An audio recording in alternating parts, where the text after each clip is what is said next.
What's it like living as a female expat in Asia? Why is it that sometimes expats hear the phrase, if you don't like it, you should go back to your own country? Well, if any questions about being an expat in Asia are of interest to you, it's nice to have you with me.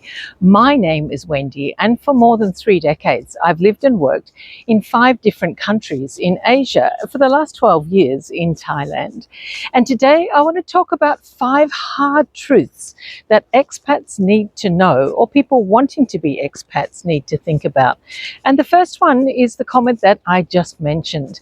If you find yourself hearing the comment, if you don't like it, go back to your own country, you need to have a hard look at what you think you're doing in this foreign country that you're living in. Because you cannot compare your home country, the way that your home country operates, the laws of your home country, the customs of your home country, with your adopted country and think that you're going to get away with that. Yeah, it may fall short. This might not be what you expected. Things that work the way in your new adopted country aren't the same as home. And that's kind of the point. It doesn't have to be the same as it is at home. If you really want to live in the society that you grew up in, best you stay there, I think. Because if you come to another country, let's say Thailand or Hong Kong or Malaysia or the Philippines, and you think that your expectations of the way things should be, ought to be, or usually are not being met, the problem isn't the country that you've moved to, the country is you. So yeah, if things are a little bit disheveled and the bureaucracy seems like a lot and it's not working out the way that you want to, it's frustrating, or if service isn't up to your standards, or the way people operate aren't the same, if if certain governmental things or passport things or visa things seem complicated, and you think, well, it shouldn't be this way. Why does it do it like this? Why is it in my in my adopted country that the rules are so different and things aren't efficient and it's not the way it should be, and it gets really frustrating and I don't know what's going on? Yeah, that's just part of expat life. And if you've chosen to leave your home country, it's probably for a reason. And whatever that reason is, you're just going to have to suck up the bad with the good, because things are not the same as they were at home. And that is actually one of the joys of living away. Maybe that's part of the reason that you actually decided to go in the first place, but you can't get frustrated about that. You just have to breathe in and breathe out, try and work the system, try and get some understanding about, why things are happening the way that they are, and just relax into it. Because if you don't like it, you should go back to your own country. The next point is a bit of an awkward one to talk about, but it is something I've spoken about before.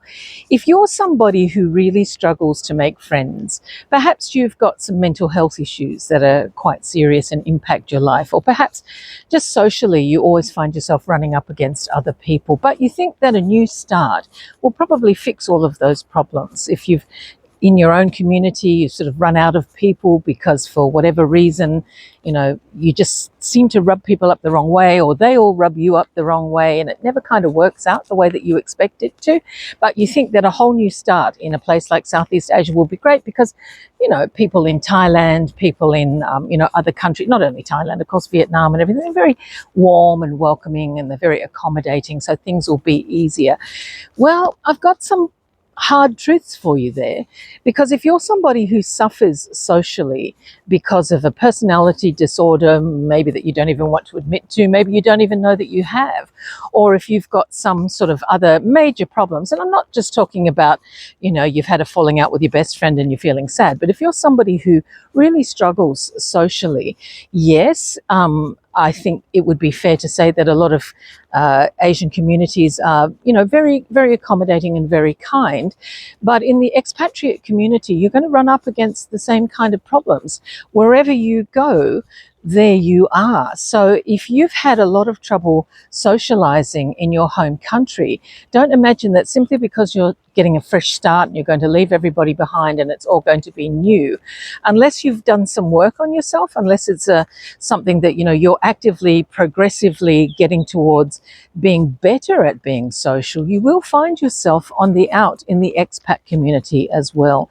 And I have seen that a lot over my many years in Asia, that people who are not find it quite difficult to fit into a social setting will not immediately become the belle of the ball simply because they've moved to a new place. They hope that that will happen. But like I said, unless you've done some real work on yourself, unless you've thought long and hard and honestly about the things that you could do to make it easier for people to get to know the real you in a very positive way, then you're just going to take that hardship with you and you'll be disappointed, and you'll find that communities like expatriate communities are actually smaller than the ones that you've come away from. So you might actually find yourself in quite a difficult situation. And unfortunately, I have seen that quite a lot, where people just think that they're having a whole new start, it's a whole fresh slate, and then they discover sort of several months in that, in fact, the pain that they ran away from has actually traveled with them. So that's another one to think about if you're here or if you're planning on coming here. The next one is a real biggie, and I have also spoken about this in another video, of the idea of always being torn wherever you are. And by that I mean you always feel that you should be in another place. Now, this has happened to me personally a lot. So not only do I see this in other people, but I certainly have experienced this one as well. Because when you're an expat, things are great. Don't get me wrong. There's a reason why I've been an expat for so long. It's a great lifestyle. But do I feel that I'm always missing out on what's back at home? Yeah, I do.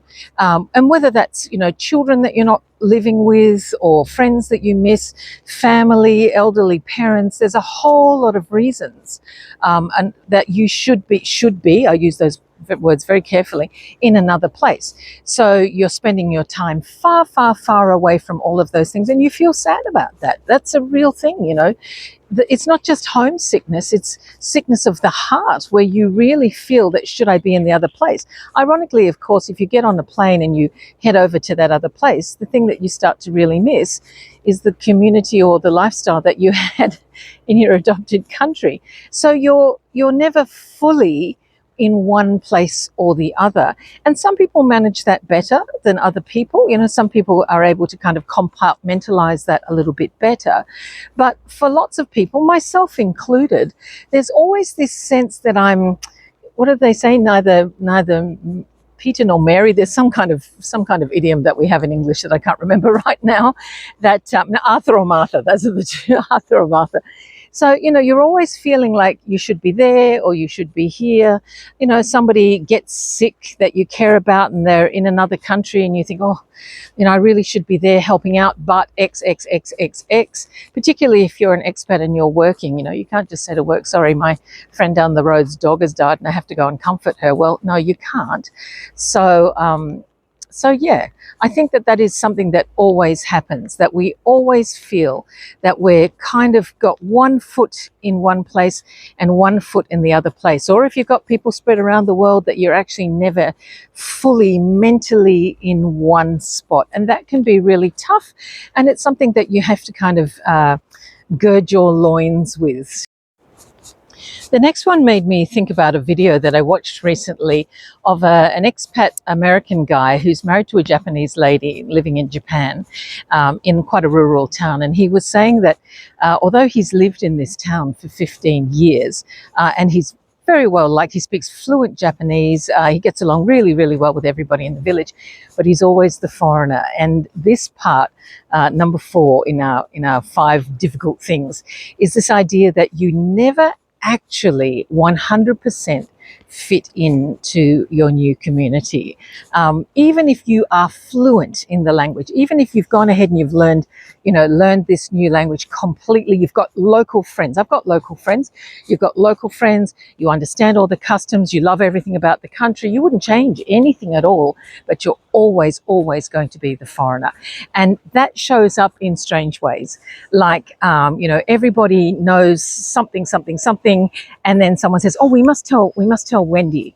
Wendy's not included in the initial conversations because she's an outsider, and maybe the thought is, oh, she doesn't really need to know, or I don't know how to explain that to her, or something like that. So you can really do your very, very best to blend in, but you're not fully a local.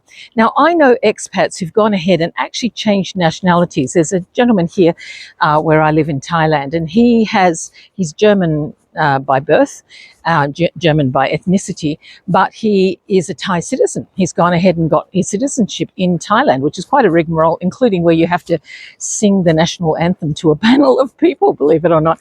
But he's done all of that. But you know something, and he's married to a Thai, but he's always going to be that German guy. You never actually fully assimilate, and it's not an unkind thing. It's not a deliberate thing on the part of the locals. It's just that you look different. You are different, and they know that even if you are fully integrated into the community and you've done your absolute best to just be one of them, you're not one of them because you look different.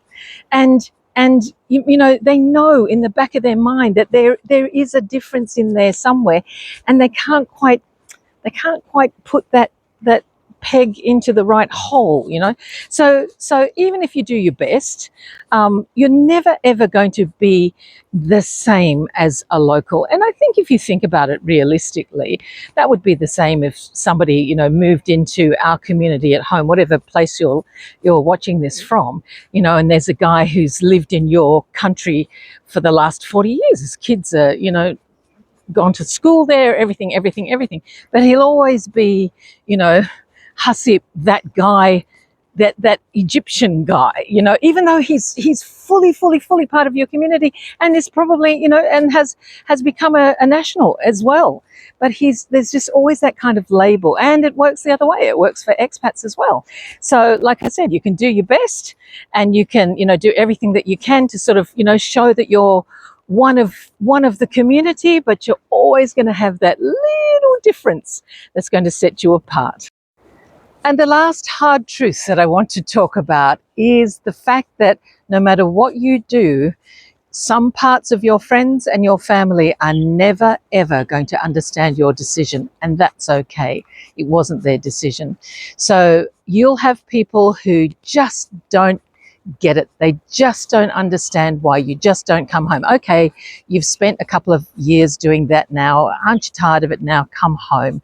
And when you've made your home in a whole new place, and you feel at home when you get here, in spite of not fully fitting in spite of all of the frustrations, in spite of all of that, that you tell them, no, this is my place now. This is where I live. They will never ever understand it, because this lifestyle is not for everybody, and not everybody has the kind of wandering spirit or whatever it is that have sent them to go and not just visit another place, but actually pack up everything and move to a whole nother place and decide to not go home. When I got divorced, and that was in Hong Kong, a lot of people said to me, well, are you going to go back to Australia, which is where I grew up? I'm a Kiwi, but grew up in Australia. And my ex-husband went back to Australia, and everybody assumed I would too, and I didn't. I kept working in Hong Kong, and then quite a few years later I moved to Thailand, where I still work, and everybody expected that I'd go home. But Asia is my home. I've been here for nearly 4 decades, and this is where I fit in. And so, no, they don't get it, and that's okay. Like I said, that's okay. We all have our journey to wander, and if your journey is to be an expat, wherever, might not be in Asia, might be somewhere in Europe, and that's the lifestyle you've chosen, well, good for you. You only live once, and you should do what makes you happy. So that's my last point. You won't always get everybody's, gracious congratulations for your lifestyle, and that's okay, my friend. So I hope that was helpful. 5 things that are hard but are true. I've been battling the weather, as you might have gathered, for this entire time. There's a typhoon somewhere off near China and we're getting battered as well. My dog is very unhappy. She does not understand why we haven't gone home. But I hope you found that entertaining and interesting. If you'd like to know more, please do subscribe. Don't forget to like this video or show it to someone who you want to try and explain the whole expat thing to them. That'd be great. Helps the algorithm. Bless you to all of the new subscribers. I'm nearly at 1,000. I just need 15 more and I'll have 1,000 subscribers. So if you haven't subscribed, please do. And I'll put some links to other videos at the end. Have yourself a great day. Take care. Bye-bye.